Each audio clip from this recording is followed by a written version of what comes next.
सुन्ने दे कड़े कन्ने ढिड नहीं परोचदा। ਤਾਂ ਮਹਾਰਾਜ ਇਹ ਕੜੇ ਮਿਗੀ ਦੇ ਜੋੜੋ ਤੇ ਇੰਦੇ ਬਦਲੇ ਭਾਵੇਂ ਰੋਜ਼ ਕੇ ਢਿੱਡ ਭਰੀ ਰੋਟੀ ਖਾਈ ਜਾ ਕਰੋ ਸਾਡਾ। ओला दरिंजन ए लो राजा, ईश्वर तुसें ये सत बुद्धि दे तुस मिगी रोज रोटी खिलाई बड़ा करो तो मेरे कशा सुन्ने दे कड़े रोज ले लिया करो। ठीक है राजन? ਜੋ ਆ ਗਿਆ ਮਹਾਰਾਜ। ओला दरिंजन ਇਹ ਹੋਈ ਨਾ ਕਿਸਮਤ। ਰੋਟੀ ਖਿਲਾਓ ਤੇ ਸੁੰਨੇ ਦੇ ਕੜੇ ਪਾਓ। ठीक है हुआ महात्मा जी। ਉਹ ਸਾਧੂ ਰੋਜ਼ ਰਾਜੇ ਕਸ਼ ਜਾਂਦਾ, ਰੋਟੀ ਖਾਂਦਾ ਤੇ ਆਪਣੇ ਦੋ ਸੁੰਨੇ ਦੇ ਕੜੇ ਉਸੀ ਦੇਈ ਜਾਂਦਾ। ਪਰ ਮਹਾਰਾਜ ਉਹ ਰੋਜ਼ ਸੁੰਨੇ ਦੇ ਕੜੇ ਕਿੱਥੋਂ ਲਈ ਆਂਦਾ? ਇਹ ਗੱਲ ਇੱਕ ਰੋਜ਼ ਰਾਜੇ ਨੇ ਆਪਣੇ ਖਜ਼ਾਨਚੀ ਨੂੰ ਪੁੱਛੀ। ਖਜ਼ਾਨਚੀ ਜੀ, ਮਹੀਨੇ ਕੋਲਾ ਉੱਪਰ ਹੋਈ ਹੈ, ਰੋਜ਼ ਸੁੰਨੇ ਦੇ ਦੋ ਨਵੇਂ ਕੜੇ, ਇਹ ਕਿਵੇਂ ਹੋ ਸਕਦਾ? अमीरा आना महाराज, तल्ले हुए ते कड़े नवे। महाराज अगर नौकरी बख्शी हुआ तो गल आखा महाराज। हाँ बोलो खजानची जी। महाराज मैं एक मणि दे बारे च सुनेगा, उसी पारस मणि आखदे न। पारस मनी? हाँ महाराज, ये जिस चीजा कन्ने भी ये छोई जंदी है वो चीज सुनने दी हो जंदी महाराज, सुनने दी।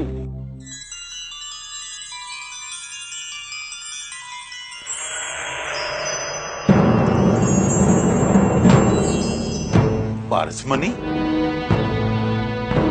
पर उस पारस मनी दा उस साधु कोल के काम, वो ते साढ़े कोल होनी चाहिए। हुण उस पारस मनी दा काम छड़े सुनने दे कड़े बनाना नहीं, अस ओदे कन्ने अपने महले दे डब्बे कोला लईए थम्मे तोड़ी सुनने दे कड़ी टका के। पर ये पारस मनी उस साधुआ कोला थोक की ना। जेकर बुरा नहीं मनो महाराज था उस साधु की रातों रात या फिर रोटी जी किस? नहीं, बिल्कुल नहीं। ये जरूर कोई कनी वाला साधु है, ऐरे गहरे कुल नहीं है, शक्तियां नहीं ठहरदियां। इस करी असें की कोई और सबील करनी पाऊ।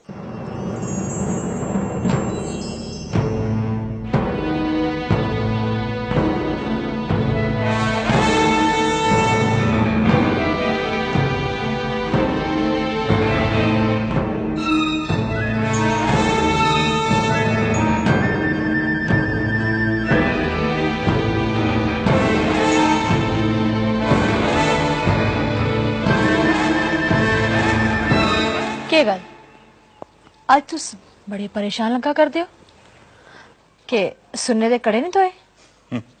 सुनने दे कड़े तां धोईए, पर कल संजा तोड़ी तऊ कड़े ਲਈ फी बलगना पौना। आ रोजा दे दो कड़े घट न, या तुस इक्का बारी सारे कड़े लेना चाहते हो? मेरी मनो ते तुस सबर करना ते संतुष्टि करना सीखी लाओ। चेले थोड़ी असें की पारस मनी नहीं थोई जांदी, असें की संतुष्टि होई गई नहीं सकती। सबनी शा बड़ी पारसमनी संतुष्टि की होंदी है। जे इंसान संतुष्ट होना ते ईश्वर वाली बक्खी ध्यान लाना सीखी जा ते उसी कुसे पारसमनी दी लोड़ नहीं होंदी। तुसें की लोड़ नहीं होनी महारानी, पर असें की ते लोड़ है। फिर उस पारस मनी दा उस साधु कोल की कम? ओ ते सच्चे साधु न, उनकी गुदड़ी च गै पारसमनी न, पर फिर भी निर्लिप्त। कोई मोह माया लोभ अहंकार सबनी शा परे। ओ चाहन ते किन्ने राज स्थापित कर सकदे न, पर एकमात्र रुट्टी दा द्रंग के पता तुंदी परीक्षा लै करदे होन। साड़ी परीक्षा? पर की असें कोई गलत गल कीती गे?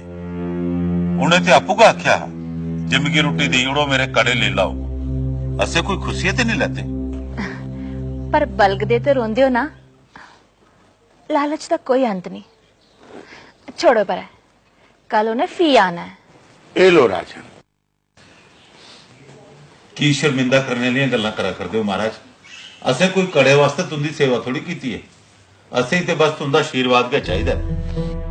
असी तुंदा आशीर्वाद गै चाहिदा महाराज।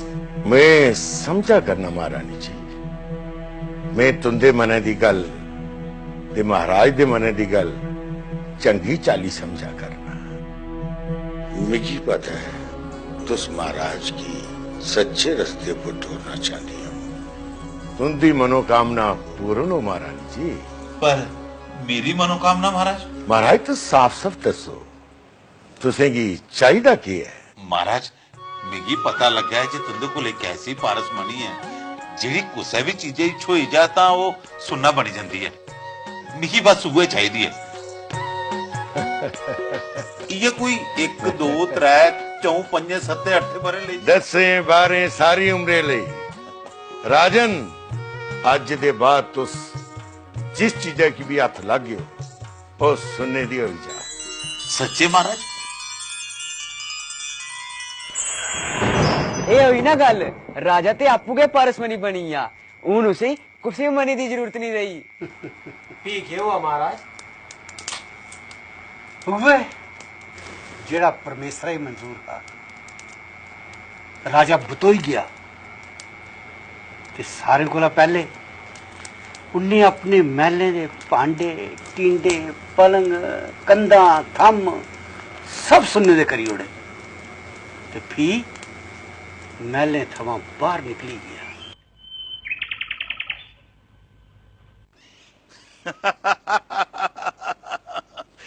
ये फुल भी सुनने दा।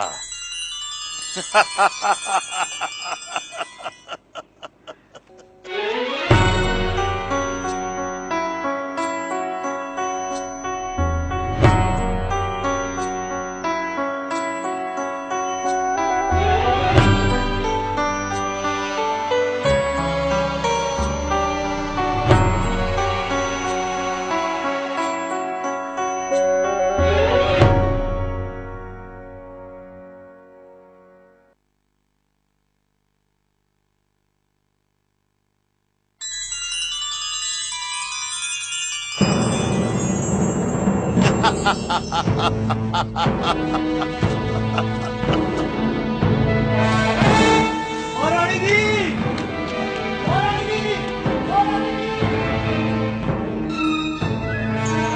महारानी जी, महारानी जी, महारानी जी, महारानी जी, चरण वंदना महारानी जी। के गल तू नक्का बेदा की? महारानी जी घाबरने वाली के गल है। मैं बाहर द्वार पर खड़ोते दा हां ते महाराज ने लंघदे लंघदे मेरे भाले गी हथ लाया ते सुनने दा होई आ ते कन्ने महारानी जी सारे शहर च हुल्ला पेदियां न कि महाराज जिस चीजा की भी हथ ला देन ओह सुनने दा होंदी जा रही है। ये सच्चे का बनने वाली गल है। लालच का कोई अंत नहीं। के पता हो असी सारे की सुनने दा बनाई छोड़। इधर शा पहले असी साधु महाराज को जाना पौना है।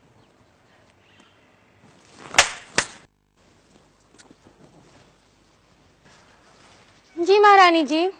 सारे नागरिकें ते महल दे अंदर बाहर काम करने लई आखिड़ो कि कोई भी महाराज दे सामने नहीं आवे। उन्हें दिख देगा सारे छपी जान ते कन्ने उन्हें कोई भी अपने कन्ने बजन नहीं दे। उन साधु महाराज को जाना का पौना।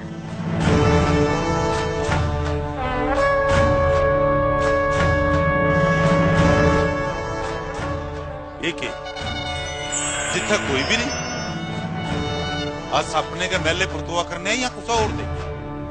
एक पारस राजा जिदे महल बाड़ियां सब सुनने दे, पखरू पखेरू रुख बूटे सब सुनने दे। उस साधुआ कुला सुनने की और सुनना बनाने दी सारी विद्या सीखी लेनी है, सारी विद्या। पर पहले बड़ी भुख लगी थी। रसोई चलिए दिखना, मेरे रसोइये पकवान बनाइए रखे थे उन्हें। पहले रसोई के चलना।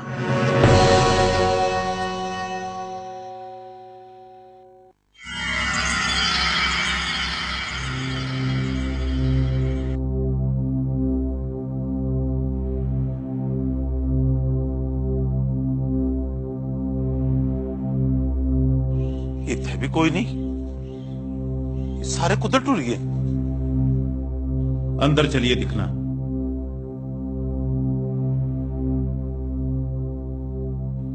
इतने भी कोई नहीं, खबर है कुदर उठी ये दिन।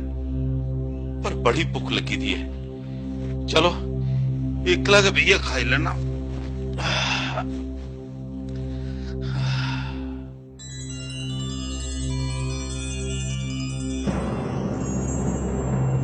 एक के रोटी भी सुनने दी होगी।